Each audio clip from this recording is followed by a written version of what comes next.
आदाब दोस्तों, जय हिंद, जय गौरी देश। दोस्तों, पहली बार इस देश में लग रहा है कि बजरंग दल या विश्व हिंदू परिषद या इस तरह की जो जमातें हैं, जो संगठन है, इस तरह के आरएसएस के हमसाया संगठन है, जिनके बारे में आरएसएस ये कहती है मेरे सदस्य नहीं है। तो यही तो मज़ा है। और पहली बार इन संगठनों के खिलाफ आवाज़ उठ रही है और बहुसंख्यक वर्ग से आवाज़ उठ रही है। बहुत बड़ी बात है ये। और ये आवाज़ एक आवाज़ के साथ उठी है। मैंने कई बार कहा, हमेशा मेरा मानना ये देश सेकुलरिज्म इस देश में कायम है। ये देश सेकुलर है, ये देश धर्मनिरपेक्ष है। इस देश में सभी वर्गों को फल फूलने का हक और मौका है। तो ये यहाँ का बहुसंख्यक समाज सहिष्णु है, यहाँ का बहुसंख्यक समाज सेकुलर है और हमेशा वही आवाज़ उठाता है। और इस बार भी यही हुआ है। एक आवाज़ हरिद्वार के कोटद्वार से, जहाँ पे आरएसएस का एक तरीके से वो लेबोरेटरी जो बनाने की कोशिश में है, उत्तराखंड, वहाँ के हरिद्वार के कोटद्वार में आपने पिछले दिनों देखा एक लड़का, एक युवक नौजवान दीपक उर्फ मोहम्मद दीपक कश्यप, जी हाँ, इसकी आवाज़ के साथ आज पूरे देश में आवाज़ उठी है। और लोग विश्व हिंदू परिषद, बजरंग दल और इनकी जो गुंडागर्दी है इसके खिलाफ मुखर होके सीधे सामने आए हैं।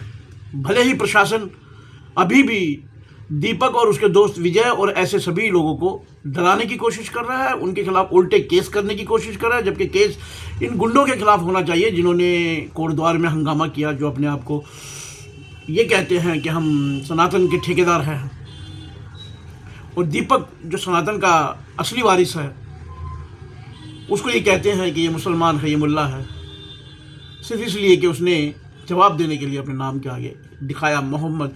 और उसके बाद जो बोला दीपक ने, हालांकि उस वक्त जब उस बुजुर्ग मुस्लिम को दुकान पर तंग कर रहे थे बजरंग दल के लोग और भगवा ब्रिगेड के लोग जो आए, कुछ मैं उन्हें गुंडे कहूँगा, हालांकि सभी को गुंडा कहना चाहिए और गुंडे हैं भी वो, क्योंकि गुंडागर्दी कर रहे थे। उसे कह के बाबा नहीं लिख सकते, हालांकि बाबा कॉपीराइट किसका है? हिंदुओं का है, सनातन का है या मुसलमानों का है? किसी का भी नहीं है। हिंदुस्तान में बाबा कहते हैं बुजुर्ग को, किसी भी बुजुर्ग हस्ती को।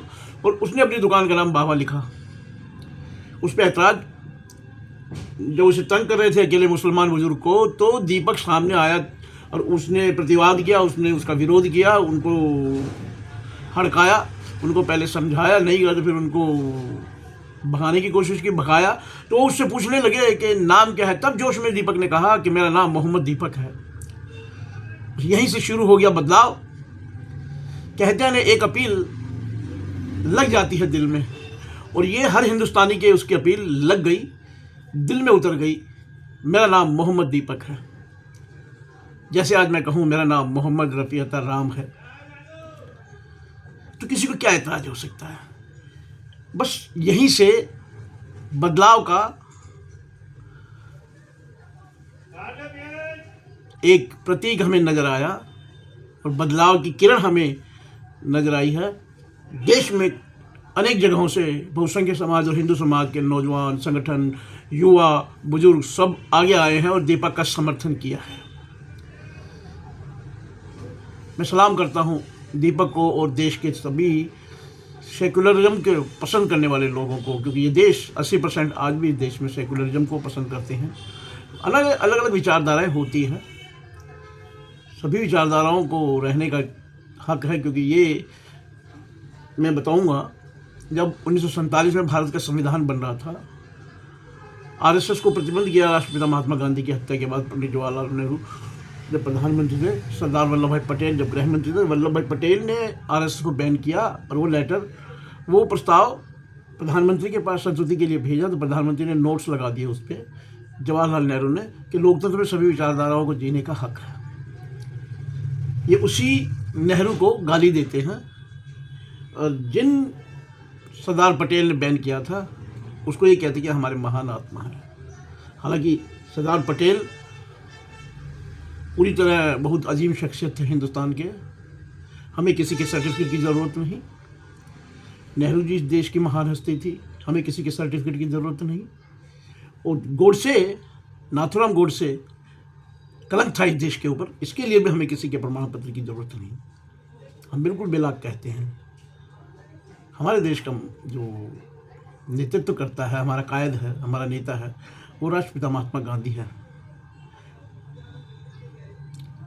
सावरकर इस देश में कभी नेता नहीं बन सकता, गोवलकर इस देश में कभी नेता नहीं बन सकते, और नाथूराम गोडसे आतंकवादी था, आतंकवादी रहेगा।